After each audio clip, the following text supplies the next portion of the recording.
right, joining me now for some reaction, Arkansas Senator Tom Cotton. Good to have you back. Thank you, Shannon. So you heard the litany of what happened there. They knew of this threat days in advance, didn't share with state and local. The drone wasn't working for Secret Service, although apparently the shooter had a drone that had been working in that area.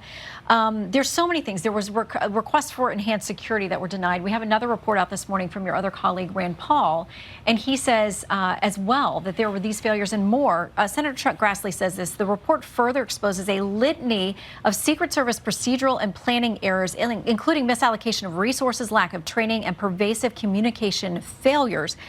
What do you make of these reports a year later? And has there been any real accountability? Will there be? Yeah. Well, first, Shannon, let me join President Trump in expressing my condolences to the Comparator family. I understand there's a lot of focus on President Trump surviving that assassination attempt, and we're all grateful he did.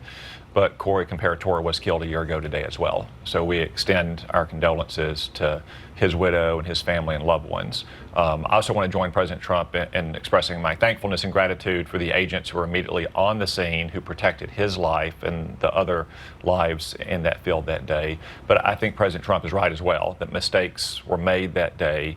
The report from the GAO as well as the Senate reports indicate that there were serious failures in communications and the allocation of resources. Under the Biden administration, the Secret Service simply was not responsive to the request, not only of the Trump campaign, but the head of his security detail, Sean Curran, who is now the head of the Secret Service as well. And I do believe, as President Trump has said, the Secret Service is working to redress those problems to make sure they don't happen again. I have confidence in President Trump and Sean Curran. I know that the President has confidence in Sean. I mean, Sean, after all, put his body on top of President Trump to protect him from further bullets. It's hard to imagine how you could have more confidence in someone that they are going to redress those failures to ensure this doesn't happen, not just for President Trump right now, but also for all of the protectees of the Secret Service in the future. All right, so let's turn to some business of the Senate.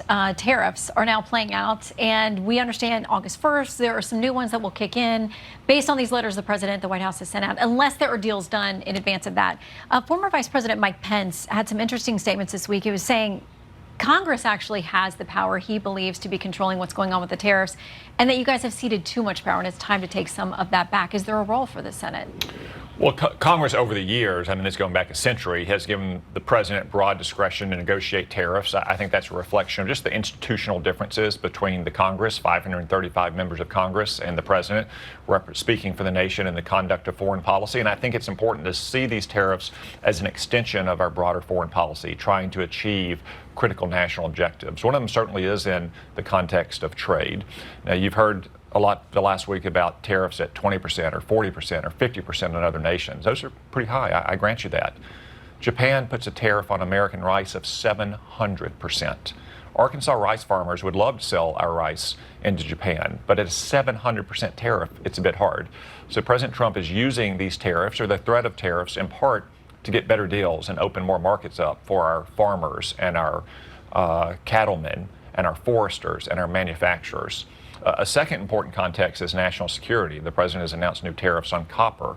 Those are akin to earlier tariffs on steel and aluminum. These are critical inputs for our national security that we really have to be able to produce domestically. And then the third context is in the other national objectives, like consider the negotiations with Mexico, which are designed to get Mexico not just to lower its trade barriers, but also to crack down on the importation of fentanyl into the United States from Mexico and cartel activity. So these tariffs should all be viewed in the broader conduct of American foreign policy. But left to the executive branch? Well, Congress can have a say on this, and Congress can act, but over the past 100 years, Congress has decided, irrespective of what's happening in the news now, that it's probably best to let the president take the lead on these matters. Not to say that Congress doesn't have a role, just like we have a role in the conduct of foreign policy, through funding the military, through confirming ambassadors and other critical nominees, but Congress has decided over the last century that the president, acting on behalf of the nation as a whole, probably can get better deals than 535 members of Congress acting as a trade negotiator on behalf of the nation. So there is more legal action to come on that particular issue of whether the president has that power or not under current legal frameworks. But you mentioned foreign policy. Obviously, that is a big purview of the Senate. It's a lot of what you've done there as well. I want to talk about Russia and the sanctions package that is coming together. We know that Secretary Rubio met with Sergei Lavrov, who now is apparently in North Korea meeting with Kim Jong-un, and they're talking about how they're in this unbreakable pact, Russia and North Korea. But you've got this Russian sanctions package. It's got more than 80 senators who are on board with it. It's got a ton of bipartisan support. Does the president now support it? And I know a big framework for that is going after the countries that do trade with Russia. So how is it enforced if you can get across the finish line and the president signs it? Yeah, I think you do see broad bipartisan support for this sanctions bill against Russia that Senator Graham and Senator Blumenthal have helped craft, because Russia continues its barbaric attacks on civilian targets in Ukraine, on apartment buildings and residential neighborhoods and hospitals where you have children being killed. And the president has said he wants to see an end to this. He's given Vladimir Putin numerous occasions to negotiate a ceasefire to stop these barbaric attacks. As he said last week, we're going to help Ukraine defend itself from these attacks. He wants to have peace in the war in Ukraine, but he also wants to make sure that Ukraine is defended. Another critical part of it would be imposing further sanctions on Russia, and perhaps imposing those sanctions on the nations that trade with Russia, especially that get cut-rate oil exports from Russia that then turns around to fund the Russian war machine. So the president has said from the very beginning he wants to have peace in Ukraine, but he also wants to make sure that Ukraine can defend itself and that Russia is not continuing these barbaric attacks. Has this ongoing conversation, this sort of trying to play nice with Putin, is it time to, acknowledge in some way that that has not worked? You mentioned the ongoing attacks and the lives that continue to be lost every day. Do you think he wants any kind of peace? I mean, how does this end? It doesn't seem that Vladimir Putin wants peace, because he continues these attacks on civilian targets in Ukraine, to say nothing of the attacks and the grinding war in the east of Ukraine.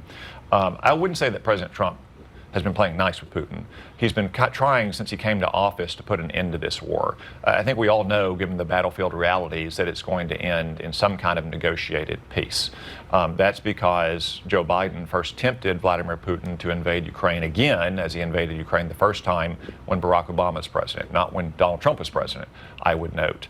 And then he continued to slowly provide weapons to Ukraine, not in a way that wasn't designed to help Ukraine win 2 and 3 years ago, but just prevent them from losing while Joe Biden was still president. So President Trump has given Vladimir Putin numerous occasions to try to reach a ceasefire. I think what's been demonstrated now to the world is that Vladimir Putin at least has no interest at the moment in a ceasefire.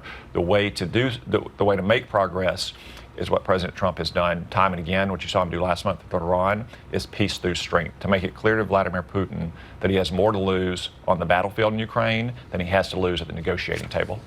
All right, Senator, always good to see you. Thanks for coming in today. Thank you. All right, a new